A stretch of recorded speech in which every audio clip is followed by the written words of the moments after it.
Commercial drivers have urged Adama Barrow's government to address the frequent fuel soaring prices in the country. Ghana's government is requesting support from IMF to deal with the prevailing economic challenges. And former Gambia petroleum operation and general manager's trial case continued at the High Court in Banjul, with this and more coming ahead in this week.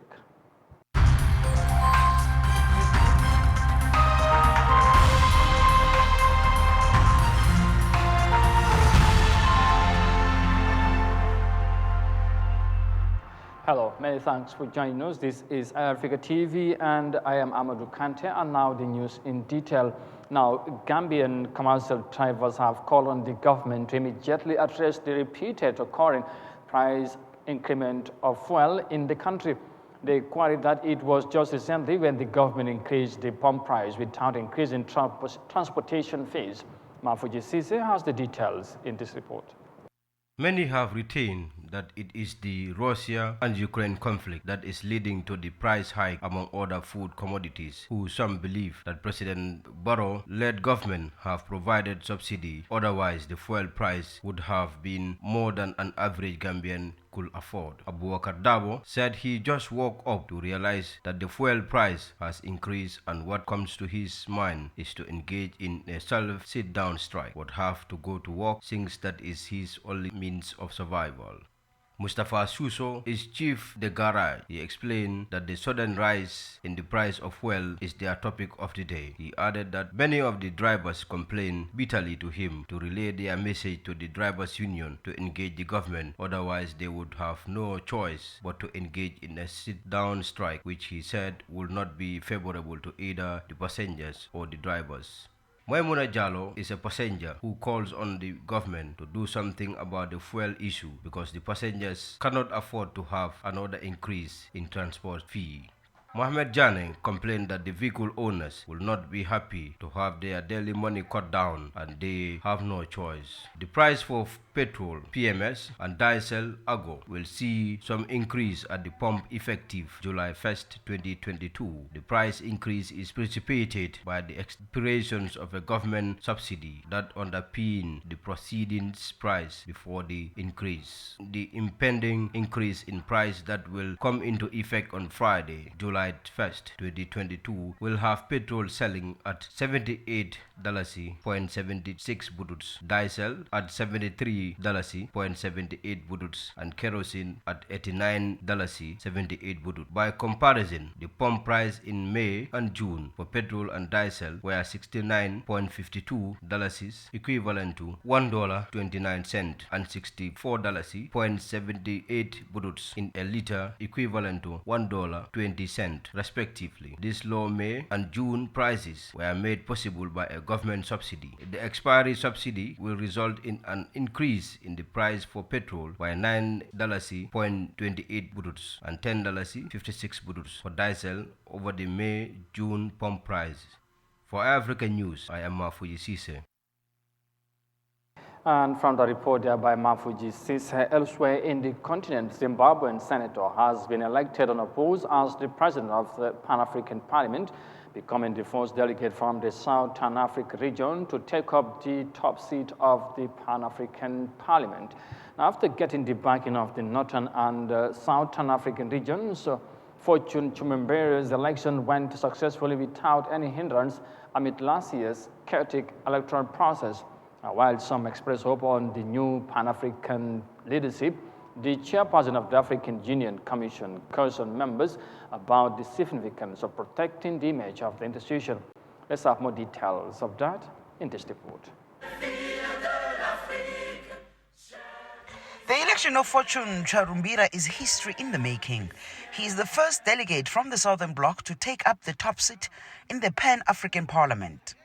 His election into the presidency of the legislative arm of the African Union concluded without incident.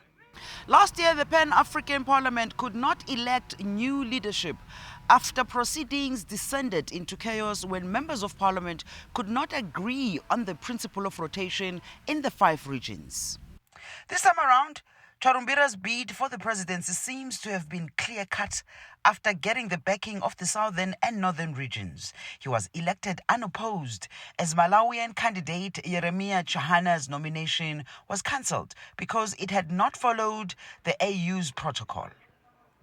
The principle of rotation provides for the PAP presidency to rotate among the 5 regions of the AU, namely North, West, East, Central, and Southern Africa.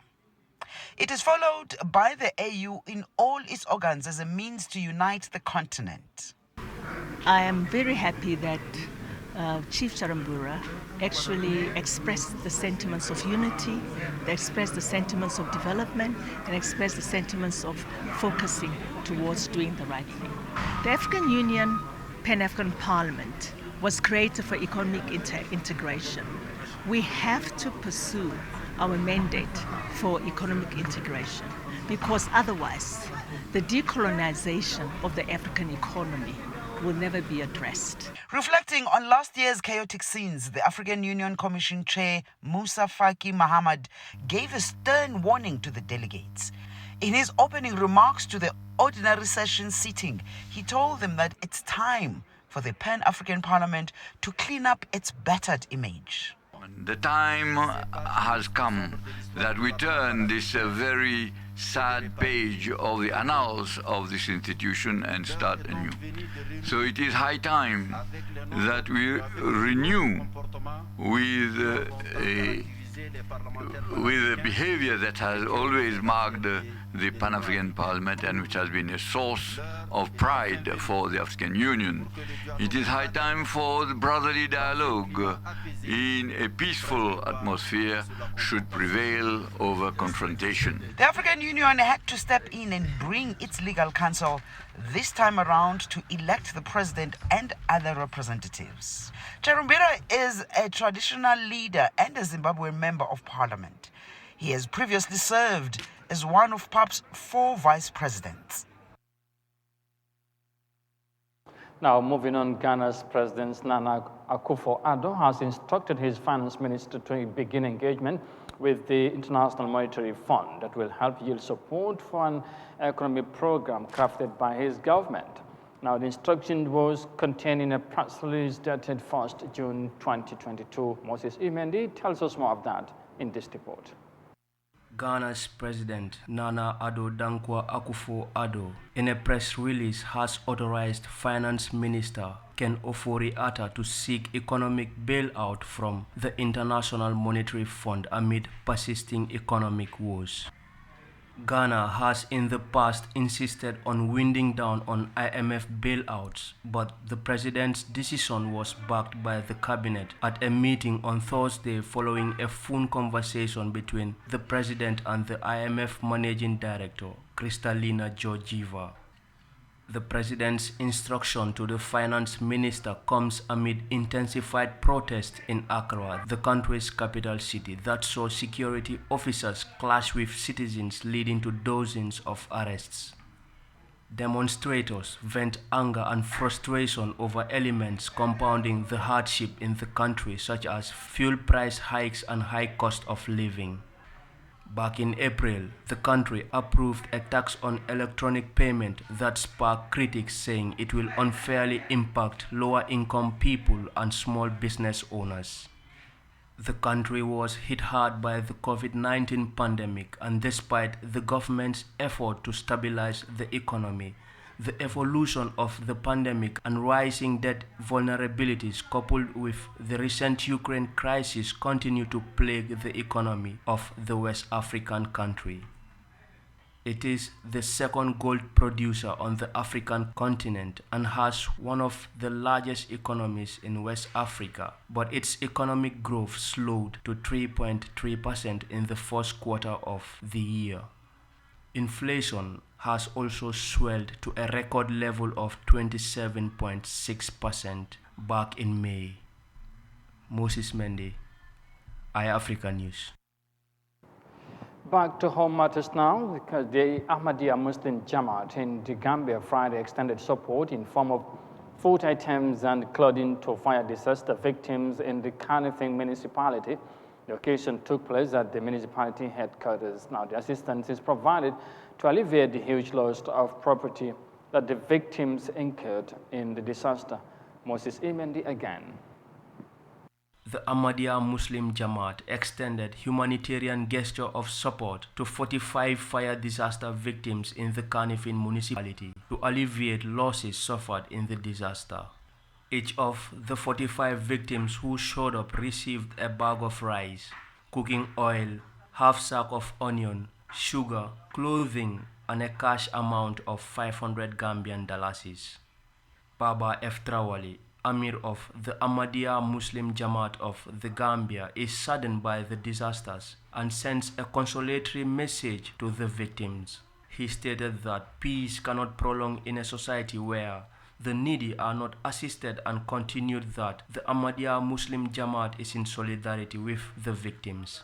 Gambians are known for assisting and tolerance, he added. Gambia, this is what we are known for, assisting each other, to be tolerant and understanding as far as Islam is concerned. Islam has covered all aspects of our life, including today's event. So therefore, on behalf of Ahmadiyya Muslim Jamaat, we are giving this small token to you people. Mr. Trawali said the Ahmadiyya Muslim Jamaat always opens its doors to offer assistance and care across the country when called upon, irrespective of the background and faith of who is knocking. Alhaji Musa Mendi, a staff member of the KMC Disaster Management Committee, speaking on behalf of the council, explained that the Ahmadiyya Muslim Jamaat has a long history of providing support for the needy and that the gesture is timely considering the imminence of the Tobaski feast. For us, it is not new to us. The Ahmadiyya Muslim Jamaat has been serving the needy since the establishment of the Disaster Management Committee of KMC.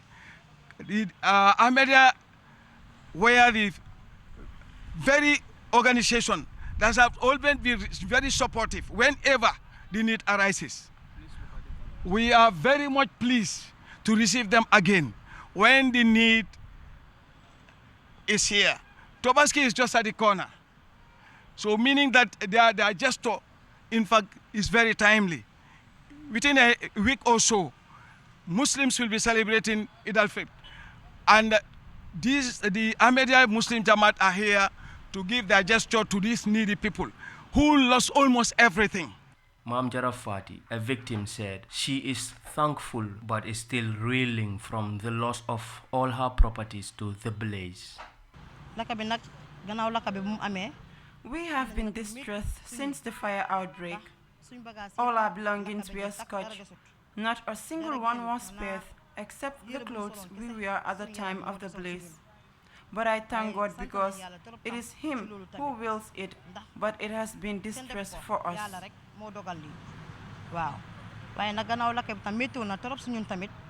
She now resides in her father's house. Sana Dahaba, Executive Director of the National Disaster Management Agency, empathized with the victims and urged the public to be vigilant so as to prevent more fire outbreaks. Fire outbreaks have been on the rise in recent months. The sequence of fire outbreaks in the country, especially in the urban cities of West Coast region and the Greater Banjul area, is alarming. Moses Mendy, Eyeafrica News. And that report there by Moses Mendy takes us to the break. But stay with us, we'll be right back. There's more coming ahead after the break.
Welcome back. This is Eyeafrica TV. Now, once again, many thanks for joining us. Now, defense attorney of two former senior officials of Gambia who are currently standing trial on 8 counts of economic crime said the defense counsel in the economic crime has the right to remain silent under the 1997 Constitution of the Gambia.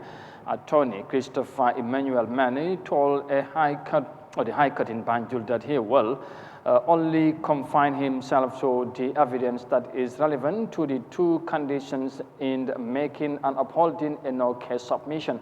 Sehu Jammeh and Lamin Gassama have since denied any wrongdoing.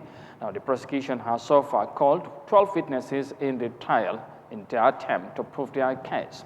Mafuji Sise has more of that in this report.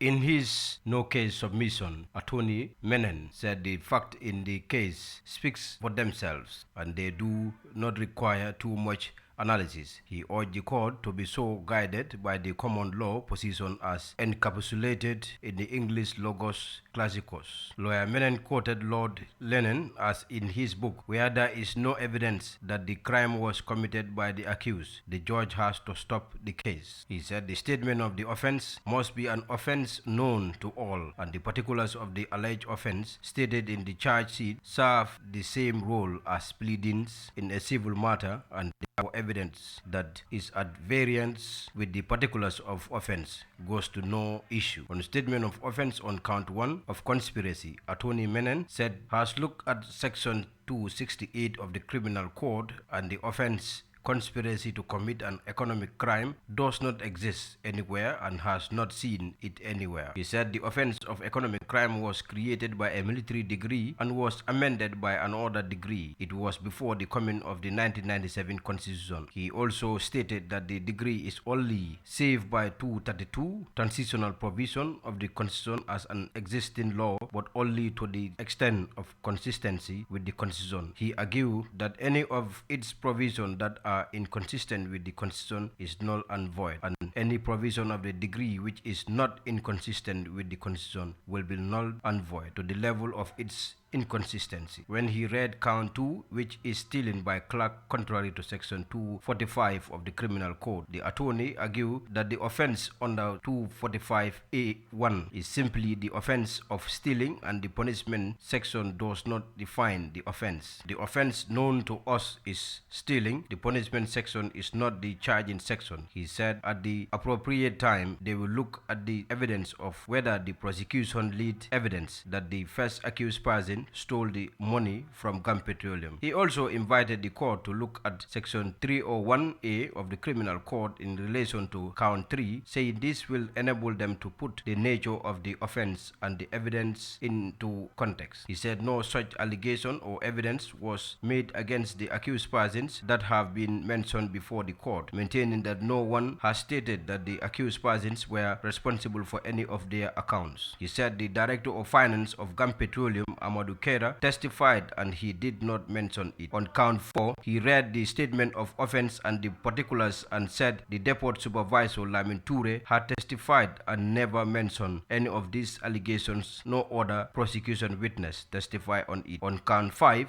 he said there is no evidence that any of the mentioned products were received by any of the accused persons personally. On count 6 of economic crime charge, Attorney Menen read the particulars of the offense and the statement of offense and said the issue of fraudulent intention does not arise, asking the question, how can a normal practice in an institution become fraudulent? Count 7 and count 8 are the same as count 6. Attorney Menen said particulars of each of the offenses have to be proved and any evidence that goes at variance with the particulars goes to no issue. It is the position of the law that in every alleged offense, the prosecution needs to establish 2 things, the mens rea and actus reus. The mens rea is the criminal intent. Once it is established that it is a normal practice, and once that is established that it is normal, the fraudulent intent is neutralized. Unless both are established in respect of each of the 8 counts, the accused persons cannot be called upon to open their defense in respect to each of the counts. In arguing this matter, Attorney Menen said he will take count 6, 7 and 8 together and 4 and 5 together, then he will deal with 1 and then count 2 2 last. Regarding economic crime charges, count 6, 7 and 8,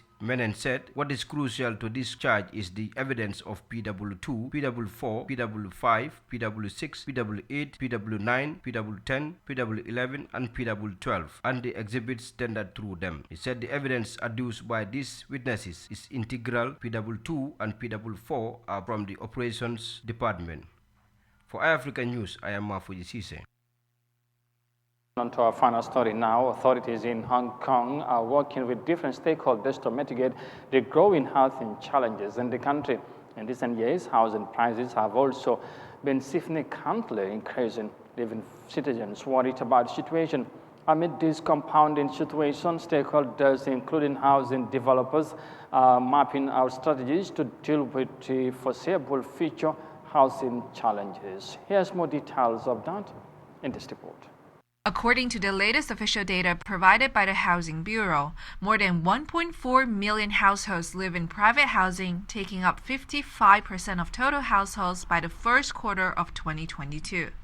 Tom Chen has been working with developers to promote properties in Hong Kong, and he shares his observation of the current housing market. One-bedroom and two-bedroom units are more suitable for most people. They're more popular. It is geared towards families. Younger generations are the main buyers of the studios. The latest official data show on Tuesday that Hong Kong private home prices eased in May, with potential home buyers growing wary over possible increases in mortgage rates. If we compare it to pre-2019, housing prices haven't seen a huge increase, but some regions have witnessed an increase. Locals are in love with some new places, such as Lohas Park. The housing market there has observed an increase of 30% in pricing in the past 3 years. We're on the top flat of a property in Kowloon Sto Kwa Wan. Far behind me is Hong Kong Island, packed with skyscrapers and expensive places to live. But here in Kowloon, private developed buildings are scattered with old renovated ones mixed together. But not many are able to afford them, so they turn to public housing. On average, those applying for these houses can wait as long as 6 years. We are facing a city center that is packed. We have raised our concerns about supply issues again. Because we want to put efforts into developing new areas, we need to ensure the transportation network and relevant facilities, such as working opportunities and schools. We need to attract them to the newly developed areas to solve fundamental problems. According to official data, public green spaces actually account for up to 40% of the total land, with most residents living in only 1/4 of the city's land. Officials say they will continue to look for land and work on reclamation. As you can see, we work hard on the supply side. We find and make land, but it is a long process for reclamation. We haven't stocked up on land to build residential housing.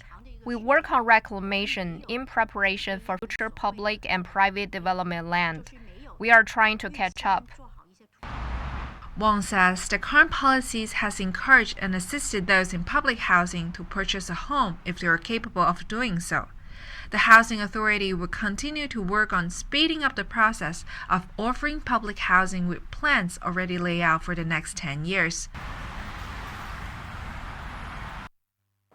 And that report from Hong Kong brings us to the end of this week's news edition. But for more, of course, details on this and other stories, as always, as ever, you can visit on our website on Eyeafrica.tv. But for now, many thanks for the privilege of your company. Thanks for watching and do have a pleasant night.